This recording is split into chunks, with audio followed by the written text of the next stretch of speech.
As early as 1923, David Sarnoff, now president of the Radio Corporation of America, recognized the possibility of developing a television system. In an historic memorandum to RCA directors, he had this to say, quote, "I believe that television, which is the technical name for seeing as well as hearing by radio, will come to pass in due course," unquote. 16 years have passed since that visionary report. Now David Sarnoff is ready to introduce television to America and to the world as an industry and art, and not merely as a novelty as so many people have previously thought. He is about to predict why television will have great impact on our lives. His message, the birth of an industry. David Sarnoff's appearance before the television cameras in front of the RCA exhibition building at the New York World's Fair 1939 marks the first coverage by television of a news event. His appearance also represents the introduction to the public of black and white television on a commercial basis. Good morning, ladies and gentlemen. I am sorry that Mr. Whalen is unavoidably prevented from being with us today. All about us, we see proof of his vision and ability and that of his able staff.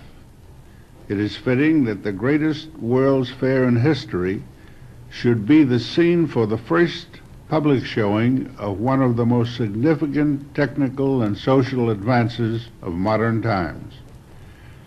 When one views the wonderful social and industrial developments embodied in the exhibits at the New York World's Fair, he has reason to be proud of the ingenuity of his fellow men.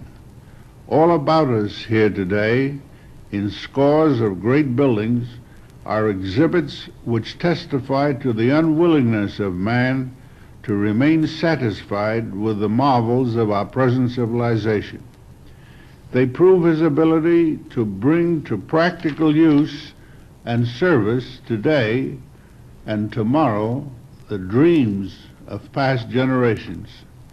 This RCA exhibit building, which we are dedicating here, houses only a small part of all the scientific advances displayed on these grounds. But the services to mankind shown here represent one of the outstanding advances that has been made in this century to overcome limitations imposed by nature and to bring the peoples of the world into closer contact.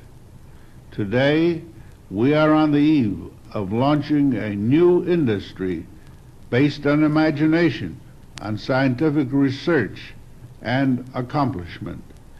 We are now ready to fulfill the promise made to the public last October when, after years of research, laboratory experiments, and tests in the field costing millions of dollars, the Radio Corporation of America announced that television program service and commercial television receivers would be made available to the public with the opening of the New York World's Fair. 10 days from now, this will be an accomplished fact. The long years of patient experimenting and ingenious invention which the scientists of the RCA research laboratories have put into television development have been crowned with success.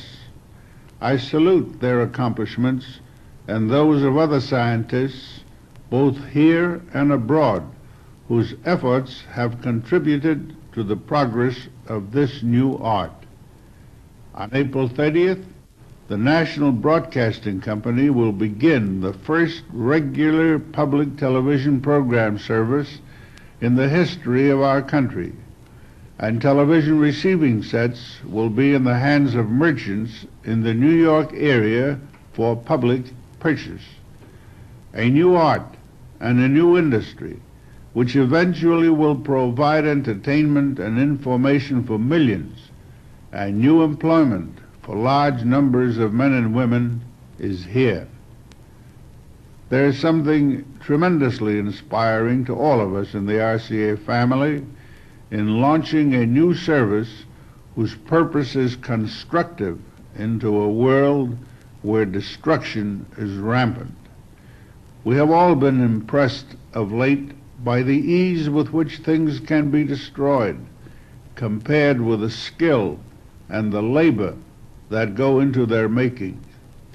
Human aspiration and intelligence are at constant war with the forces of reaction and destruction.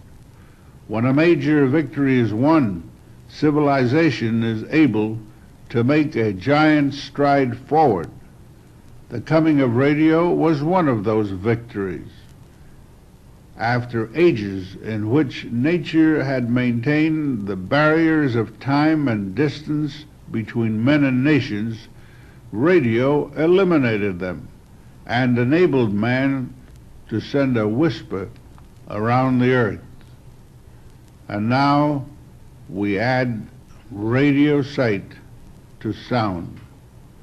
It is with a feeling of humbleness that I come to this moment of announcing the birth in this country of a new art so important in its implications that it is bound to affect all society.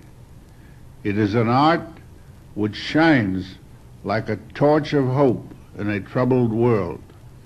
It is a creative force which we must learn to utilize for the benefit of all mankind. The miracle of engineering skill which one day will bring the world to the home also brings a new American industry to serve man's material welfare.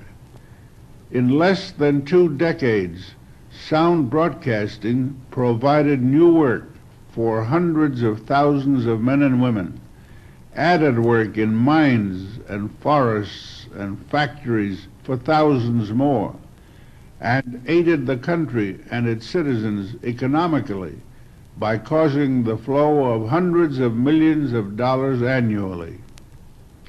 Television again bids fair to follow in its youthful parents' footsteps and to inherit its vigor and initiative.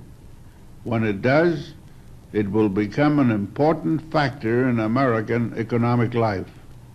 Also, as an entertainment adjunct, television will supplement sound broadcasting by bringing into the home the visual images of scenes and events which up to now have come there as mind pictures conjured up by the human voice. Time does not permit me to describe the many other exhibits in this building.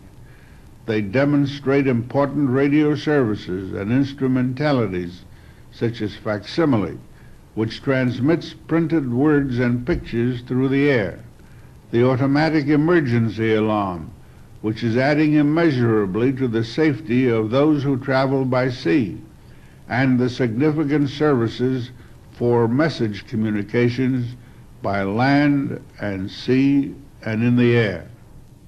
In dedicating this RCA building as the birthplace of a new American art and industry, we have in mind the conception of a great service which will benefit our social and economic life and the national ideals of our people.